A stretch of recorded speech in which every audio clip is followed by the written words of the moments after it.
Subhanallah, inilah kisah ulama Indonesia yang pernah ditemui Nabi Muhammad Shallallahu Alaihi Wasallam. Meskipun Rasulullah sudah wafat lebih dari 1000 tahun yang lalu, tetapi ada banyak sekali orang-orang Indonesia dan di dunia yang pernah berjumpa dengan Nabi Muhammad Shallallahu Alaihi Wasallam. Siapa yang tidak bahagia apabila bisa bertemu dengan utusan Allah yaitu Nabi Muhammad Shallallahu Alaihi Wasallam. Seorang sosok idola dan panutan kaum muslim yang memiliki akhlak terpuji dan derajat tinggi dan mulia. Tentunya orang-orang yang pernah berjumpa dengan Nabi adalah orang istimewa dan hal itu nyata benar adanya. Karena tidak ada setan yang mampu menyerupai wajah mulia Nabi Muhammad Shallallahu Alaihi Wasallam. Sungguh beruntung orang yang pernah bertemu Nabi meskipun hanya dalam mimpi. Nabi Muhammad Shallallahu Alaihi Wasallam pernah bersabda, "Barang siapa melihatku di dalam mimpi, maka ia akan bertemu denganku dalam keadaan terjaga dan setan tidak dapat menyerupaiku." Hadis riwayat Al-Bukhari. Inilah orang-orang solih yang pernah ditemui Nabi Muhammad Shallallahu Alaihi Wasallam dalam mimpi. Yang pertama, Habib Munzir Al-Musawa. Beliau adalah salah satu ulama tanah air yang mempunyai majelis terbesar di Indonesia, yakni Majelis Rasulullah yang berpusat di Jakarta. Semasa hidupnya, banyak hal-hal yang istimewa dari Habib Munzir. Karomah-karomah yang dimiliki Habib Munzir diceritakan oleh teman dekatnya, Habib Hasan bin Ismail Al-Muhdor. Habib Hasan pernah bersama-sama dengan Habib Munzir tinggal untuk menuntut ilmu di Tarim hampir 5 tahun. Habib Hasan menyebut Habib Munzir adalah sosok yang bersih hatinya.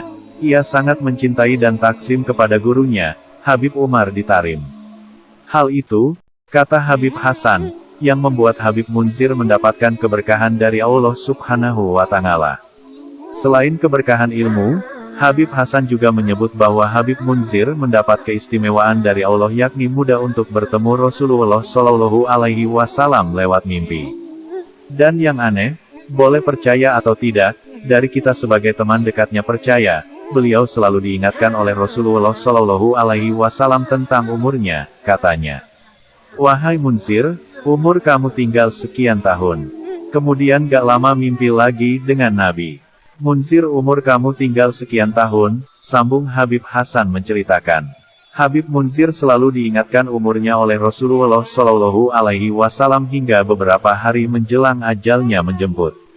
Sebelum wafat, Habib Munzir pernah menuliskan di blognya, http://majeliskecil-wordpress.com, yang berisi tentang kerinduan dan mimpinya bertemu dengan Rasulullah, dan ramalan umurnya yang tidak akan melebihi 40 tahunan.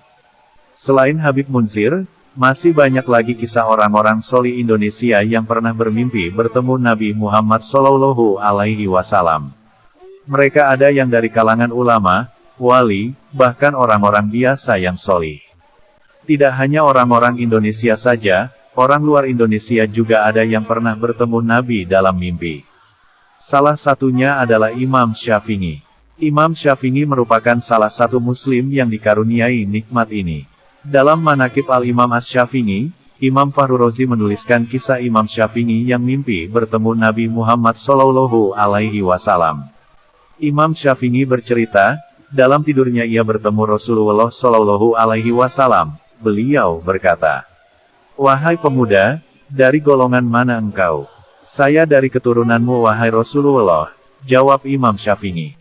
"Mendekatlah padaku," ucap Nabi Shallallahu Alaihi Wasallam. Imam Syafi'i pun mendekat. Rasulullah Shallallahu Alaihi Wasallam lalu meludah dan meletakkan ludah itu di tangannya.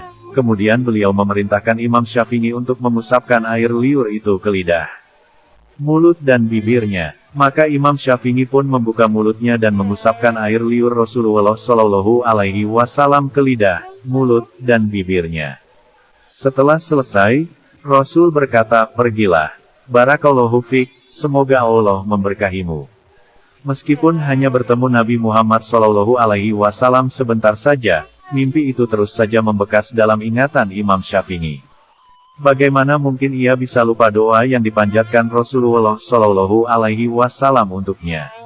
Selain itu, liur Nabi Shallallahu Alaihi Wasallam juga mengandung mukjizat dan keberkahan. Nah, itulah kisah orang-orang solih yang pernah bertemu Nabi Muhammad Shallallahu Alaihi Wasallam dalam mimpi. Tentu tidak sembarang seseorang bisa mengaku dirinya bertemu Nabi. Orang yang bisa mimpi bertemu Nabi adalah orang-orang solih pilihan, bukan orang-orang ahli maksiat. Apabila ada orang ahli maksiat mengaku-ngaku bertemu Nabi, maka jelaslah dia sudah berbohong. Semoga kisah ini bermanfaat. Wallahu a'lamu bishawab.